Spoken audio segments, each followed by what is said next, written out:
morning sa mga followers. Medyo matagal akong nahinto dahil nagbakasyon ako sa probinsya. Mahina ang signal sa amin kaya nahirapan akong mag-publish. Okay? Ang pupunto ako ngayon ay regarding doon sa lagi daw ako nakikipag-away. Na misquoted lang siguro sila. Hindi ako nakikipag-away anumang ayon siya ng gobyerno or individual. Ang akin lang is katwiran. Katwiran, karapatan, ipaglaban ang tama. Yun yung akin. Kasi kung wala tayong reaksyon, nagiging tama para sa kanila.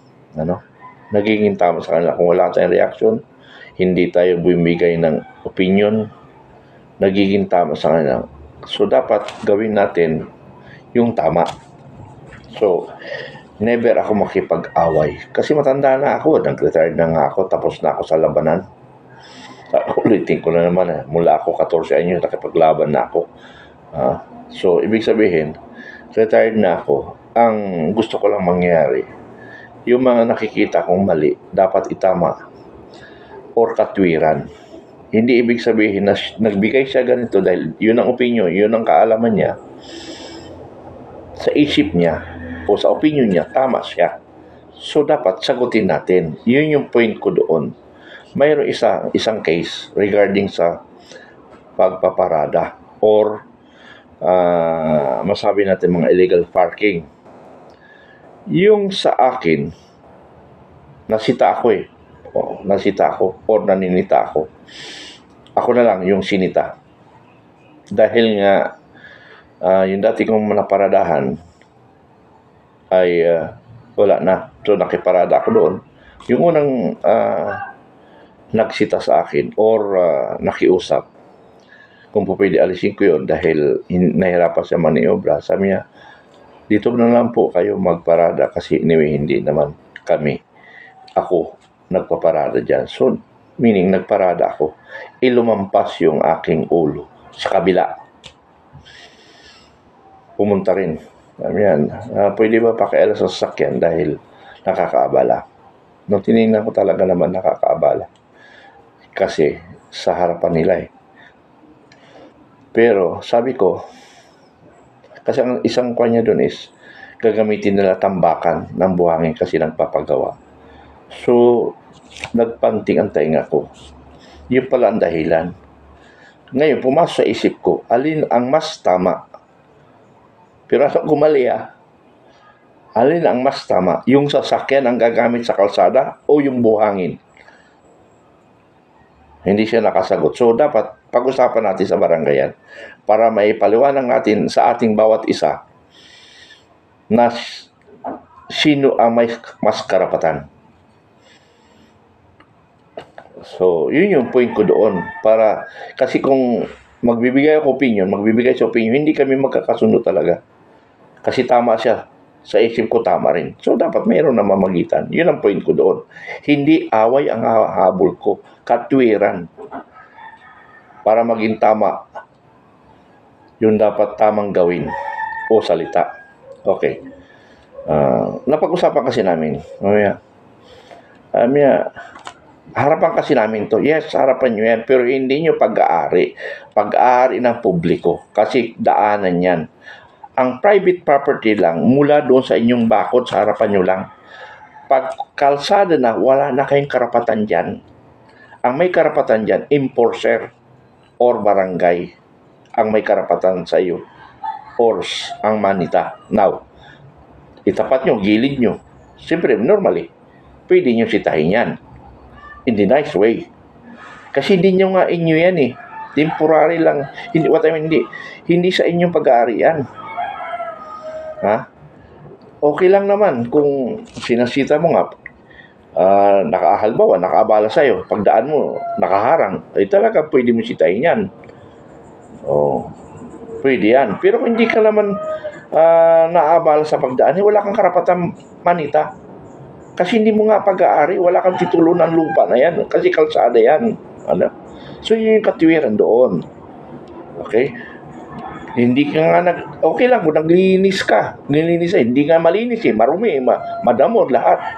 Tapos may gana ka pang salita na inyo yan. Di ba nakakaya yun? Okay lang sana kung araw-araw ka naglilinis dyan at nakaka-istorbo yung sasakyan, ay talagang may karapatan nga magsalita. Hindi nga masukal Biro mo, mataong lugar, ang gilid mo masukal, wala kang pakialam. Sabi nga nila, harap mo, linis mo. Di ba? Hindi sinabing harap mo, iyo yun. Hindi. Tapat mo, linis mo.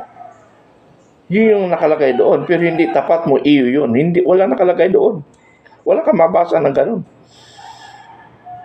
So, sa mga naninita at may pa, no parking. Nako, pasalamat kayo. Yung iba, hindi nakakita ng mga, hindi naman pilosopo, nanita ng maling ginagawa. Anong karapatan mo ng parking? Lagay sana, no parking by enforcer. Wala talaga magagawa lang. Pero, no parking. Ikaw may-ari. Anak ko, naloko na. So, very clear tayo dyan although alam natin maling magparada sa kalsada. Kaya nga, nagpapasalamat nga ako dahil marami na ngayon nakakaintindi bumili ng sasakyan. May pangbili rin ng paradahan. Ganon sana. LTO, magising ka rin. Magising ka LTO para ipatupad nyo yun. Yung mga batas na yan, pero ang problema nga lang, pera lang naman nasa isip nyo LTO Yung tamang implementasyon ng batas, hindi nyo nagagawa. Inutil kayo. LTO. Sa pera lang kayo, magaling.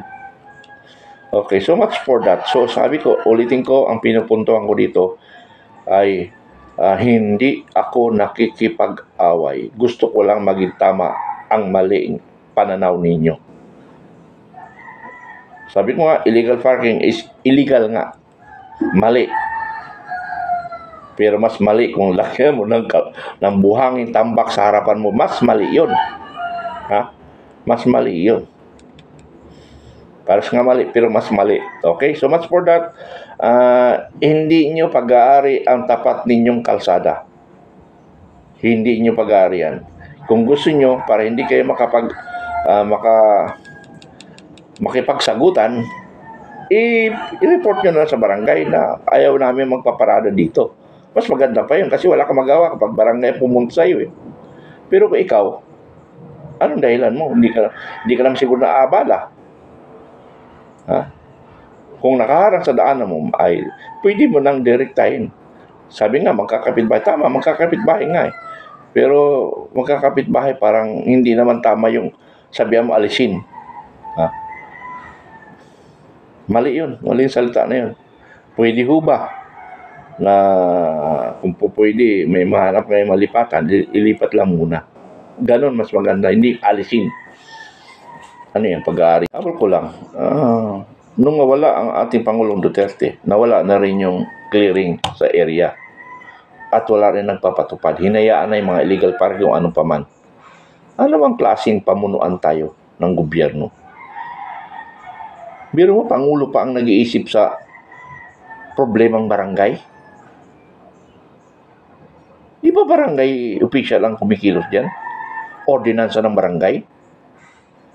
O nagpapatupad ng batas ang barangay o ordinansa ang barangay? Bakit hindi natin ginagawa yun? So dapat gawin natin para makatulong tayo sa bayan, makatulong tayo sa community.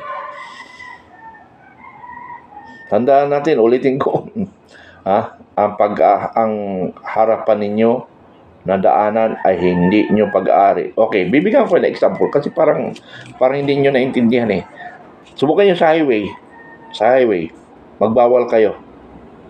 Kung hindi ka nakatikim ng mga salitang hindi makain. Bakit dito sa barangay? Magkaiba ba ang highway at saka barangay road? Magkaiba ba ang pananaw doon? Magkaiba bang batas? So, hindi, isa lang yan. Daanan ng tao at sasakyan. National man, local man. Iisa lang ang batas dyan. Ano? Yun na, napuntuhan ko tuloy yun. Subukan sa highway, magparada ka. Hindi na yung may-ari ang magsisita sa'yo kung hindi enforcer. Ganun rin yan sa sityo o sa mga purok-purok na mga daanan, iisa lang ang paliwanag dyan. Okay, napahaba. Okay, salamat.